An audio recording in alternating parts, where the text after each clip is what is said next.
ప్రభు రక్షకుడగు యేసుక్రీస్తు వారి పరిశుద్ధమైన నామములో మీ అందరికీ కూడా నా హృదయపూర్వకమైన వందనాలు తెలియపరుస్తున్నాను.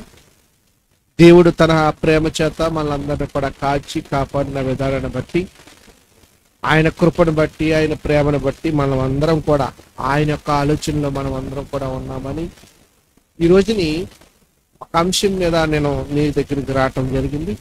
ఏంటి అంశం అంటే, నీ సహోదరి ఇంటికి వెళితే అతన్ని మనసును దుఃఖపరచుకో.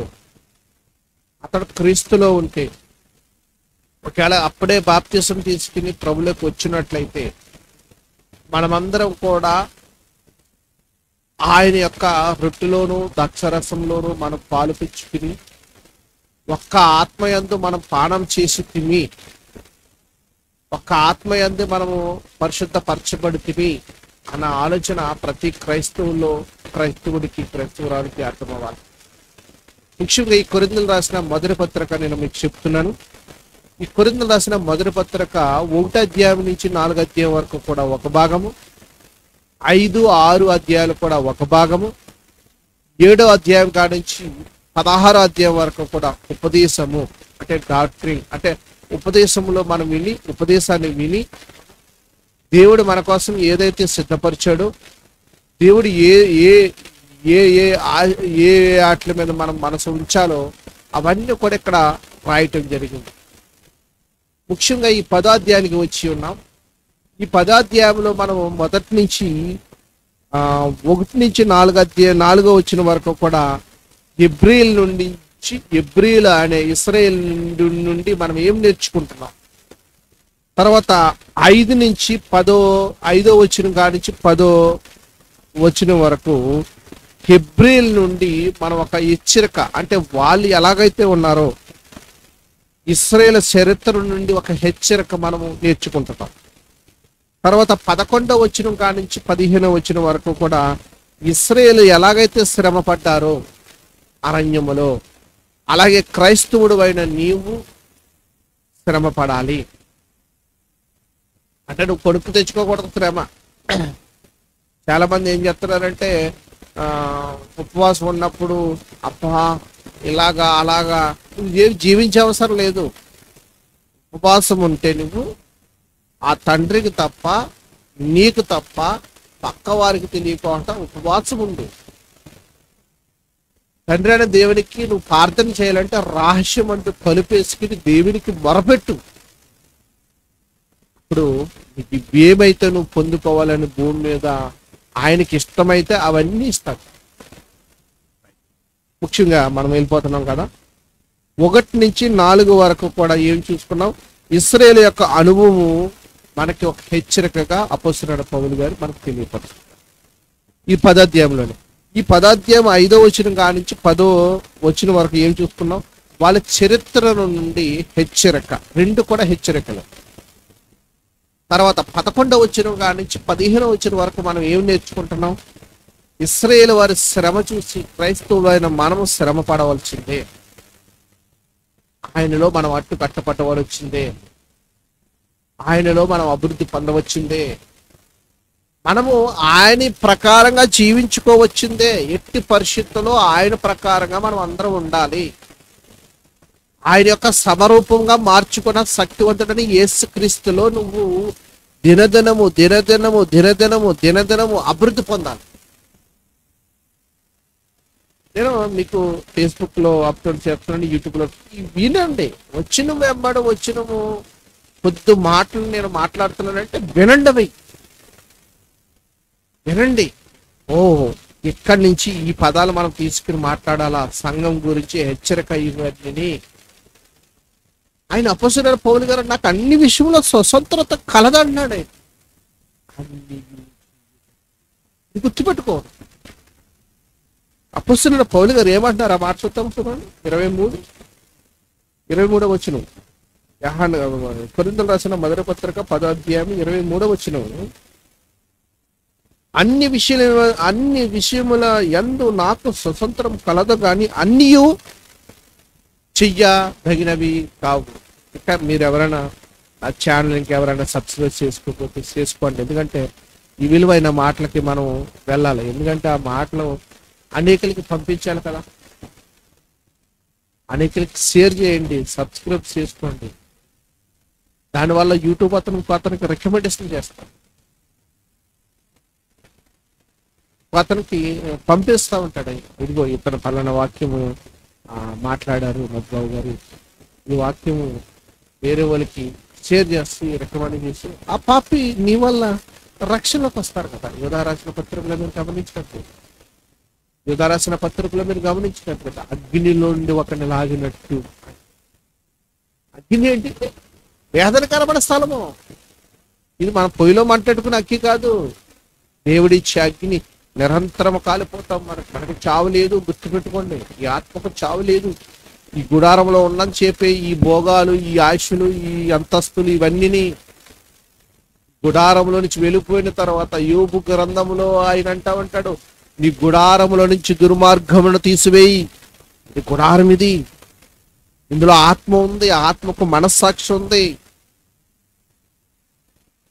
హృదయం ఉంది, దేవుని యొక్క ఆలోచనలను యోచింపచేసే శక్తి ఉంది.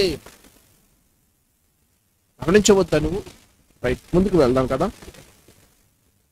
16వ వచనం కానించి 17వ వచనం వరకు ప్రభు యొక్క బలను పరిశుద్ధత కలిగి ఉండాలని తెలియపరుస్తుంది.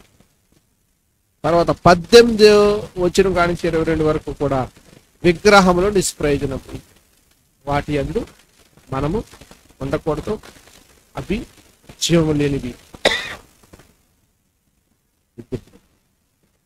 23వ వచనం కానించి 27వ వచనంలో మనం ఎన్ని చెప్పాను నేను?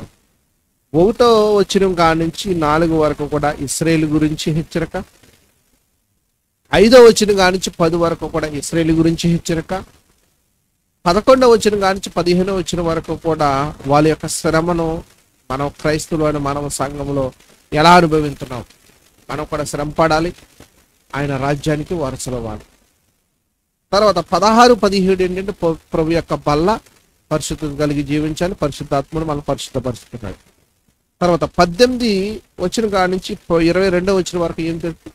విగ్రహంలో నిర్జీవమైనవి, అవి మనుషుల చేత చేయబడ్డవి, వాటిలో జీవం లేదు, వాటికి మొక్కి నువ్వు దేవునికి అయిష్టంగా బ్రతకో.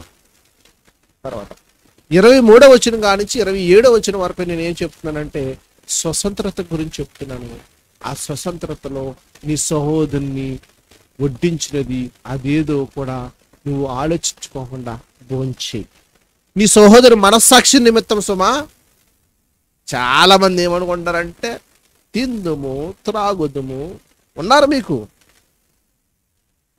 నేను మీకు ఓ విషయం నాకు చూపిస్తూ ఉంటాను. నేను చాలా విలువైన మాటలు ఈ రోజున మనం చూసుకుందాం. లోక సువార్త 12వ అధ్యాయము 16వ వచనం. ఒక ధనవంతుని భూమి సమృద్ధిగా పండును. 17. అప్పుడు అతడు నా పంటను సమకూర్చుకున్నటకు నాకు స్థలము చాలదు కనుక నేనేమి చేతునని తనలో తాను ఆలోచించుకుని ఇలాగోను చేతును. 18. నా కొట్లు విప్పి నాకంటే గొప్ప వాటిని కట్టించి అందులో నా ధాన్యం అంతటను నా ఆస్తిని సమకూర్చి నా ప్రాణంతో మాట్లాడుకుంటున్నాడు. చాలా మంది మాట్లాడుకుంటూ ఉంటారు. చూడండి, మీరు ఎప్పుడైనా గమనించండి, సొంతంగా మాట్లాడుకుంటారు. నేను ఇది చేద్దాం అనుకుంటారు, అది చేద్దాం అనుకుంటున్నారు, ఇది చేయాలనుకుంటున్నారు, అది చేయాలని ఏమి చేయలేవు. దేవుని వాక్యానికి నువ్వు విరోధంగా ఏ ఆలోచనలో పడుతున్నావో అవన్నీ కూడా నిష్ప్రయోజనమైనవి. దేవుని ప్రకారంగా నువ్వు జీవించుకోకపోతే, ఆయన ఆలోచన ప్రకారంగా నువ్వు ఉండకపోతే నిష్ప్రయోజనమైన వాడువు. చూడండి, యేసుక్రీస్తు ప్రభువు స్వయంగా చెప్పారు. ఒక ధనవంతుడు ఉన్నాడంట, ఆస్తి బాగా పండిందంట. అసలు ఇంకో కొట్లు కట్టుకుని ధాన్యం అంతా సమకూర్చుకున్నాడంట.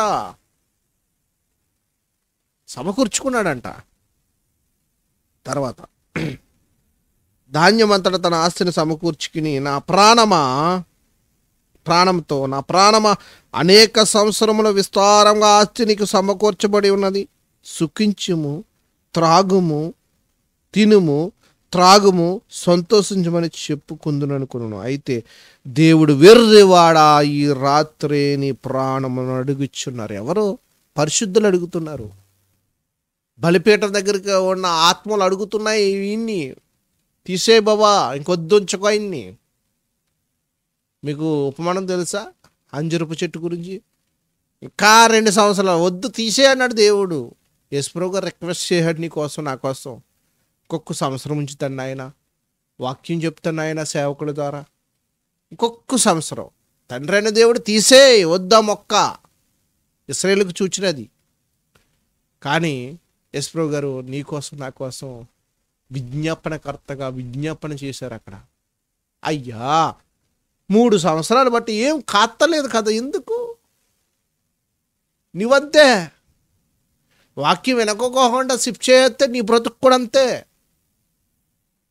ఎంతకాలం నువ్వు లోకం బట్టి తిరుగుతావు, ఎంతకాలం బట్టి వ్యభిచారం చేస్తావు, ఎంతకాలం బట్టి అబద్ధాలు చెప్తావు. కనీసం నీకు మార్పు రాదా అని అడుగుతుంది వాక్యము, నేను కాదు, వాక్యం అడుగుతుంది. మార్పు రాలేదా నీకు? ఎదుటి వాని గురించి మనం శ్రమ పడాలని ఈ కొరింథీయులు రాసిన మొదటి పత్రిక 10వ అధ్యాయం 23వ వచనం కానించి 27వ వచనం వరకు కూడా ఈ స్వతంత్రత గురించి తెలియపరుస్తుంది. ఎవరి కోసమయ్యా నువ్వు బ్రతకవచ్చింది? ఎదుటి వాడిని రక్షణ అనే కృపకు తీసుకురావాలి. ఎదుటి వాని గురించి నీకు బోల్డ్ లెక్కలు అడుగుతాడు దేవుడు, బోల్డ్ లెక్కలు అడుగుతాడు దేవుడు. మీరు గుర్తుపెట్టుకోండి, చాలా గుర్తుపెట్టుకోండి. బోల్డ్ లెక్కలు అడుగుతాడు దేవుడు.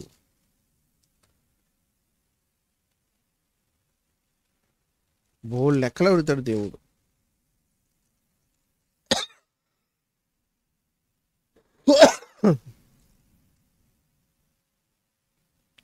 సామెతల గ్రంథము 24వ అధ్యాయము ఎలా లెక్క అడుగుతాడో చెప్తాడు సామెతలు. సామెతల గ్రంథము పుస్తకము 24వ అధ్యాయము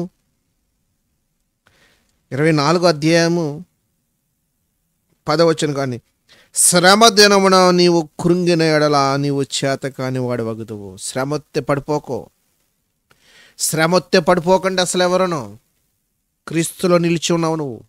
ఆయన రక్తము చేత కడగబడ్డావు నువ్వు. ఆయన ప్రేమ చేత నువ్వు కడగబడ్డావు. ఆయన కృప చేత నువ్వు కడగబడ్డావు. ఆయన ఆలోచన చేత నువ్వు కడగబడ్డావు. అన్నీ కూడా నువ్వు క్రీస్తులో ఏకపరచబడ్డావు. శ్రమొత్తే నువ్వు పడిపోకో. 11 చావునకు పట్టబడిన వారు నువ్వు తప్పించుము. ఏ చావు అది? ఏ చావు అది? నాశనానికి వెళ్ళిపోయే చావు. నిన్ను నన్ను నాశనంలోనికి గంటేస్తాడు వాడు. వాడు సరైనడు వాడు కాదు. వాడు నిన్ను లంచం పుచ్చుకునేలా చేస్తాడు, అబద్ధం పుచ్చుకునేలా చేస్తాడు. నిన్ను ఏ రకమైన కుటుంబాన్ని నాశనానికి తీసుకుపోతాడండి. ఈరోజు నువ్వు గమనించవచ్చిన వాక్యాలు ఇవి. చావునకు పట్టబడిన వారు నువ్వు తప్పించుము, నాశనము నందు పడుటకు జోగుచున్న వారిని నువ్వు రక్షింపవా? 12 ఈ సంగతి మాకు తెలియదని నువ్వు అనుకున్న ఎడల హృదయములను శోధించువాడు నీ మాటను గ్రహించును కదా. నిన్ను కనిపెట్టువాడు దాన్ని నెరుగును కదా. నరులకు వారి పనులు బట్టి ఆయన ప్రతీకారం చెయ్యును కదా. ఏమంటాడు ఆయన? ఈ సంగతి మాకు తెలియదని నువ్వు అనుకున్న ఎడల హృదయములను పరిశోధించేవాడు నీ మాటను గ్రహించును కదా. చాలా జాగ్రత్తగా ఉండాలంటే సేవకులు కూడా, విశ్వాసులు కూడా చాలా జాగ్రత్తగా ఉండాలి. దేవుడు చూస్తలేదు అని నీ ఇష్టాచారంగా నువ్వు బ్రతికి లాస్ట్ వచ్చినప్పుడు అయ్యి బాబు అని కాదండి. దేవుని ప్రకారంగా నువ్వు జీవించాలి.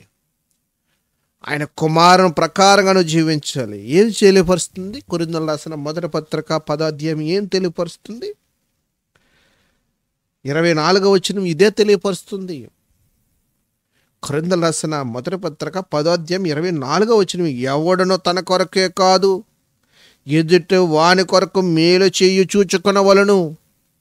మనస్సాక్షి నిమిత్తం ఏ విచారణ చేయక కటికే వాని అంగటిలో అమ్మునదేదో తను తినవచ్చును. సంపూర్ణం చేసేసాడండి దేవుడు. ముగించేస్తున్నాను. దేవుడు సంపూర్ణత చేసేసారు. ఎలా చేశారు? పేతురు, ఇది మన అపొస్తలుల కార్యంలో 10వ అధ్యాయంలో మీరు వచ్చినట్లయితే, ఇటలీ పటాలమనబడిన పటాలంలో సతతపదను కొర్నేలు గురించి మీ సందర్భం అంతా తెలుసు మీకు, అదంతా నేను చెప్పక్కర్లేదు. 33వ వచనంలో మీరు చదువుకుంటున్నట్లయితే పేతురు గారు దగ్గరికి వాళ్ళని కేకేసినప్పుడు పేతురు గారికి తెలియపరుస్తున్న మాటలు ఎలా ఉన్నాయి చూద్దాం. వెంటనే నేను నిన్ను పిలిచితిని, కొర్నేరు అంటున్నారు. నీవు వచ్చితివి, పేతురు గారు వచ్చారు. ప్రభు నీకు ఆజ్ఞాపించినవన్నీ వినుటకు ఇప్పుడు మేమందరము దేవుని ఎదుట ఇక్కడ కూడి ఉన్నామని చెప్పును. అందుకు పేతురు నోరు తెరిచి ఇట్లనెను, దేవుడు పక్షపాతి కాదనియు నిజంగా గ్రహించి ఉన్నాను. సత్యాన్ని తెలుసుకున్నారు పేతురు గారు. ప్రతి జనములోనూ ఆయనకు భయపడి, అల్టిమేట్గా యావత్ ప్రపంచంలో ఉన్న నల్లజాతి కానీ ఏ జాతి కానీ అందరిలో మనకంటే ఎక్కువ అడవులో ఉన్నవారు ఎక్కువ స్తుతిస్తున్నారు. నువ్వెక్కడ టయానికి తింటున్నావు, టయానికి పడుకుంటున్నావు, టయానికి ఫోన్ మాట్లాడుతున్నావు, అన్నీ నీకు సక్రంగా జరిగిపోతున్నాయి. దేవుని వాక్యం నువ్వు ఎవరికి చెప్తున్నావు? ప్రార్థనలో ఏముంటున్నావు? నువ్వు ఎలా ఉంటావు? నువ్వు అపవాది గట్టిగా పట్టేశాడు నిన్ను. వాడి యొక్క ఆలోచన బట్టి నువ్వు నడుస్తున్నావు, వాడి యొక్క ఆలోచనే నువ్వు నడుస్తున్నావు. నువ్వు అల్టిమేట్గా చెప్తున్నాను, చాలామంది దేవుని యొక్క ఆలోచన తక్కువైపోయింది, సాతాను యొక్క ఆలోచన ఎక్కువైపోయింది. అప్పుడు పేతురు గారు అంటున్నారు 34వ వచనం, దేవుడు పక్షపాతి కాడని నిజంగా గ్రహించి ఉన్నాను. ప్రతి జనములో ఆయనకు భయపడి నీతిగా నడుచుకునేవాడిని ఆయనను అంగీకరించు. యేసుక్రీస్తు అందరికీ ప్రభు, ఆయన ద్వారా దేవుడు సమాధానకరమైన సువార్తను ప్రకటించి ఇశ్రాయేలుకు పంపిన వర్తమానం మీరు ఎరుగుదురు. యోహాను బాప్తిసం ఇచ్చుట తర్వాత గలయ మొదలుకుని యోదయాంతట ప్రసిద్ధమైన సంగతి మీకు తెలియను. అదేదనగా దేవుడు నజరేయుడగు యేసును పరిశుద్ధాత్మతోను శక్తితోను అభిషేకించుచున్నదియే. దేవుడు ఆయనకు తోడేయుండును గనుక ఆయన మేలు చేయుచు అపవాది చేత పీడింపబడిన వారందరినీ స్వస్థపరచుచుండెను. ఆయన యూదా దేశము యెరూషలేమునందు చేసిన వాటన్నిటికీ మేము సాక్షులము అని సాక్ష్యం చెప్తున్నారు. అందరిలో నుంచి ఏర్పరచుకున్నాడు ఆయన, మనందరిలో నుంచి కూడా ఏర్పరచుకున్నాడు. నిన్ను నన్ను ఒక సత్తుగా చేసుకున్నాడు. ముగింపుకు వచ్చేసాను. ఎదుటివాడిని దుఃఖపరచుకో, ఎదుటివాడిని మనస్సాక్షిని అసలు దుఃఖపరచుకో. క్రైస్తవుడు అయ్యి మనము ఎదుటివాడి కోసం నువ్వు త్యాగం చేయాలి. ఆయన ప్రభులోకి నడిపిస్తానికి ప్రయత్నం చేయాలి. ఎట్టి పరిస్థితుల్లో నువ్వు ఆయన పనిలో మనం విడిచిపెట్టు వారంగా ఉండకూడదు. దేవుని వాక్యానికి మనం లోబడాలి, ఆయన ప్రేమకు మనం లోబడాలి. ఈ పత్రిక ద్వారా మనం తెలుసుకోవచ్చిన మాట, ఇంకొక మాట నేను చెప్తాను. 24, ఎవడును తన కొరకే కాదు ఎదుట వాని కొరకు మేలు చేయు చూచుకును. ఎదుటి వాని కోసం నువ్వు బ్రతుకు, నీ కుటుంబాన్ని నువ్వు కాపాడుకో, వాళ్ళందరినీ కూడా ప్రభులోకి తీసుకువెళ్ళు. అట్టి కృప దేవుడు మనందరికీ ఇచ్చును గాక. చాలా విషయాలు మనం చూసాం. పేతురు గారి గురించి చూసాం, అపొస్తలుడైన పౌలు గారి గురించి చూసాం, సామెతల గ్రంథంలో చూసాం. అవన్నీ ఏం తెలియపరుస్తున్నాయంటే ముగింపుగా ఎదుటి వాడిని నువ్వు ప్రభులోకి తీసుకురావాలి, వాక్యం చెప్పాలి, వాక్యం చేత అతన్ని దినదినము అభివృద్ధిపరచాలి. అట్టి కృప దేవుడు మనందరికీ ఇచ్చునుగాక. మీరు మీ కుటుంబాలు వర్ధిల్లునుగాక. తలను వంచండి, ప్రార్థన చేసుకుని ముగించుకుందాం. మమ్మల్ని మిక్కిలిగా ప్రేమించిన మా పరలోక తండ్రి, నీ ఘనమైన శ్రేష్టమైన నామను బట్టి ప్రభు, ఈ విలువైన మాటలకు ప్రభు మీ అందరం లోబడి మీ పత్రికను ప్రభు మేము తెలియపరుస్తుండగా, ఈ పత్రికలో అనేకమైన మాటలు మాకు తెలియపరుస్తున్నందుకు, మమ్మల్ని ముందుకు తీసుకువెళ్తున్నందుకు, ఇదిగో మీ కుమారుడగు మా రాజగు మా రక్షకుడగు యేసు పరిశుద్ధమైన నామను బట్టి అడుగుచున్నాను నా పరమ తండ్రి, ఆమేన్. అందరికీ వందనాలండి. ఇంకెవరైనా ఇంకా సబ్స్క్రైబ్ చేసుకోకపోతే నా ఛానల్ని సబ్స్క్రైబ్ చేసుకోండి. అనేకులకి యూట్యూబ్ అతను రికమెండేషన్ చేస్తారు. అనేకులకి షేర్ చేయండి. షేర్ చేయడం వల్ల అనేకులు, నువ్వు కనీసం మాట సాయం లేకపోతే ఇదైనా చేసి మీరు చేయండి.